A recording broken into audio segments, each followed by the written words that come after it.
দেখতে পাচ্ছেন একদম অরিজিনাল পাটের রশি দিয়ে গাছগুলো কিভাবে বেঁধে ছাউনিটা তৈরি করা হয়েছে। একদম সূক্ষ্মভাবে তৈরি করা হয়েছে সেই মাটির ঘর, কিভাবে লেপ দেওয়া হয়েছে। দিনের সেই পানির পাত্র, যেখানে পানি সংরক্ষণ করলে পানি ঠান্ডা থাকে এবং পানির মান ভালো থাকে। দিনাতেই তৈরি হয়েছে একটি মার্কেট। মার্কেটের প্রত্যেকটি ঘর মাটি দিয়ে এবং খেজুর পাতা দিয়ে তৈরি করা হয়েছে। আসসালামু আলাইকুম প্রিয় দর্শক, কেমন আছেন? আশা করি ভালো আছেন। আপনারা কি দেখেছেন সৌদি আরবের আদিম যুগের ঘর কেমন ছিল?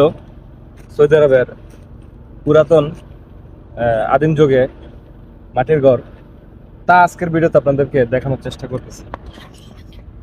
এই যে ঘরগুলো দেখতেছেন, এগুলো হচ্ছে মাটির ঘর, একদম অরিজিনাল ভাবে তৈরি করা হয়েছে। দিনাতেই তৈরি হয়েছে একটি মার্কেট।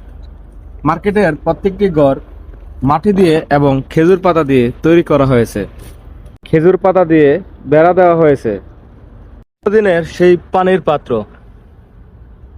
যেখানে পানি সংরক্ষণ করলে পানি ঠান্ডা থাকে এবং পানির মান ভালো থাকে। একদম সূক্ষ্মভাবে তৈরি করা হয়েছে সেই মাটির ঘর, কিভাবে লেপ দেওয়া হয়েছে। যাদের বাংলাদেশে মাটির ঘর আছে তারা এই ঘরগুলো দেখে থাকবে। তবে এসে আমি এই মাটির ঘরগুলো দেখতে পারলাম, তাই আপনাদের সাথে শেয়ার করার চেষ্টা করলাম।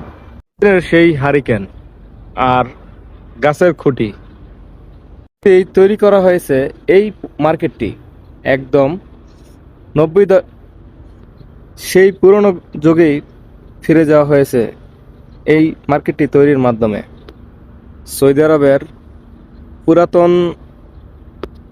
সৌদি আরবের আদিম যুগের লোকগুলো কিরকম ছিল, তাদের ঘরবাড়ি কিরকম ছিল, তাদের মার্কেট হাটবাজার কিরকম ছিল, তা এই ভিডিওটি দেখলে আপনারা বুঝতে পারবেন। তাই আপনাদেরকে এই ভিডিওর মাধ্যমে আপনাদেরকে তা দেখানোর চেষ্টা করলাম। দেখতে পাচ্ছেন একদম অরিজিনাল পাটের রশি দিয়ে গাছগুলো কিভাবে বেঁধে ছাউনিটা তৈরি করা হয়েছে।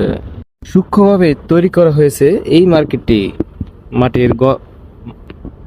মাটি দিয়ে তৈরি করা হয়েছে দেওয়াল, আর উপরে খেজুর পাতা দিয়ে তৈরি করা হয়েছে। আসলে আপনাদের নতুন একটা এক্সপিরিয়েন্স হবে সৌদি আরবের আদিম যুগের মার্কেট কিরকম ছিল, তা এই মার্কেটটি দেখে আপনারা ধারণা করতে পারবেন। 310 নম্বর গেট দিয়ে সোজা বেরিয়ে আসলেই এই মার্কেটটি দেখতে পারবেন। এটা হচ্ছে মদিনার ওল্ড মার্কেট। ভিডিওটি যদি ভালো লাগে থাকে অবশ্যই শেয়ার করে দিবেন, যারা দেখে নাই তাদেরকে দেখানোর সুযোগ করে দিবেন। পেজটি ফলো করবেন এবং ইউটিউব চ্যানেলটি সাবস্ক্রাইব করে পাশে থাকবেন। ধন্যবাদ। আল্লাহ হাফেজ।